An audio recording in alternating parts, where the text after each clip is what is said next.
Assalamualaikum warahmatullahi wabarakatuh. Perkenalkan, nama saya Erlangga Syauqil Arif dari kelas Manajemen A semester 6 malam. Di sini saya akan menjelaskan tentang materi-materi tentang mata kuliah bank dan lembaga keuangan lainnya yang telah dipelajari selama semester 6 ini. Yang pertama ada tugas utama dari lembaga keuangan. Yang satu adalah menghimpun dana masyarakat, kedua menyalurkan dana kepada peminjam, kemudian ketiga menanamkan dana pada investasi. Lalu yang keempat adalah membeli aktivitas barang dan jasa. Apabila tugas tersebut berjalan dengan baik, maka taraf standar kehidupan akan meningkat dan perekonomian akan semakin tumbuh. Kemudian ada definisi bank. Sesuai dengan Undang-Undang Nomor 14 tahun 1967 pasal 1 tentang pokok perbankan, bank adalah lembaga keuangan yang melaksanakan berbagai macam jasa seperti peminjaman, mengedarkan mata uang, pengawasan terhadap mata uang, bertindak sebagai tempat penyimpanan benda berharga, dan juga bisa untuk membiayai usaha. Lalu ada fungsi bank sebagai penghimpun dan penyalur dana masyarakat, serta bertujuan untuk menunjang pelaksanaan pembangunan nasional dalam rangka meningkatkan pemerataan pembangunan dan hasil lainnya, pertumbuhan ekonomi dan stabilitas nasional ke arah peningkatan taraf hidup rakyat banyak. Lalu ada definisi uang.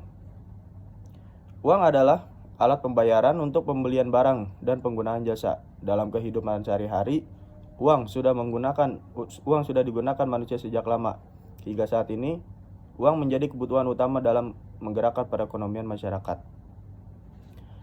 Setelah kita mendapatkan pengertian dari definisi uang, lalu ada fungsi dan jenis uang. Fungsi uang terbagi menjadi 4, yaitu sebagai alat tukar menukar, satuan hitung, penimbun kekayaan, dan 4 standar pencicilan uang.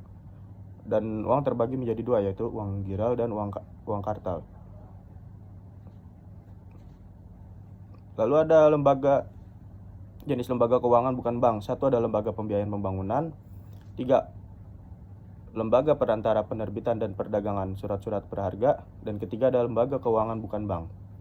Contoh lembaga keuangan bukan bank bisa kita lihat dari seperti Koperasi Simpan Pinjam, Flip, Pioneer, PayPal, OVO, GoPay, ShopeePay. Terus ada dari aplikasi-aplikasi pinjaman online, kredit tanpa agunan, kartu kredit, asuransi kesehatan, dan juga asuransi jiwa. Berbicara tentang uang, kita juga berbicara tentang inflasi. Yang pertama kita akan menjelaskan tentang definisi dari inflasi. Inflasi sendiri adalah kecenderungan harga-harga untuk meningkat secara terus-menerus. Inflasi terbagi menjadi berbagai macam. Ada 4, yaitu pertama inflasi ringan di bawah 10% per tahun kenaikannya. Inflasi yang kedua, inflasi sedang antara 10-30% per tahun. Ketiga, inflasi berat antara 30-100% per tahun. Dan yang keempat, inflasi hiperinflasi, itu kenaikannya di atas 100% per tahun.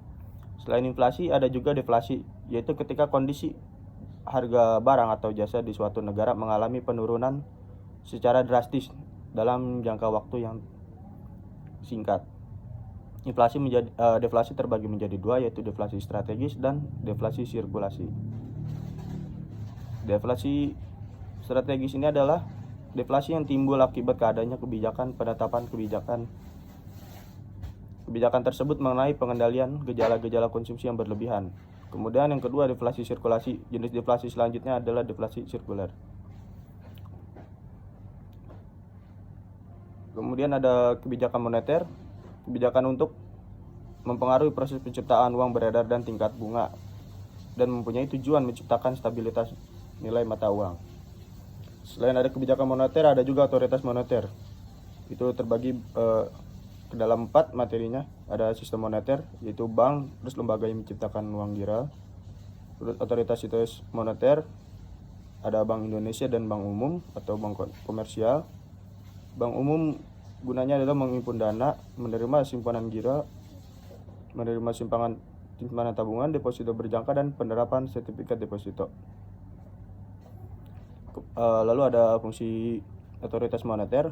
Fungsi pokok dari otoritas moneter adalah mengeluarkan uang kertas dan logam, menciptakan uang primer, memelihara cadangan devisa nasional, dan yang keempat adalah mengawasi sistem moneter.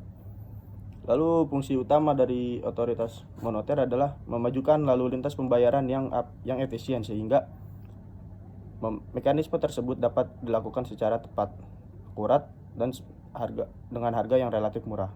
Yang kedua ada sebagai perantara dalam usaha, mempercepat pertumbuhan ekonomi.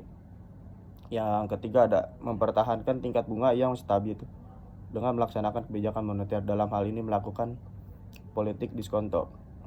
Sekian materi yang dapat saya sampaikan.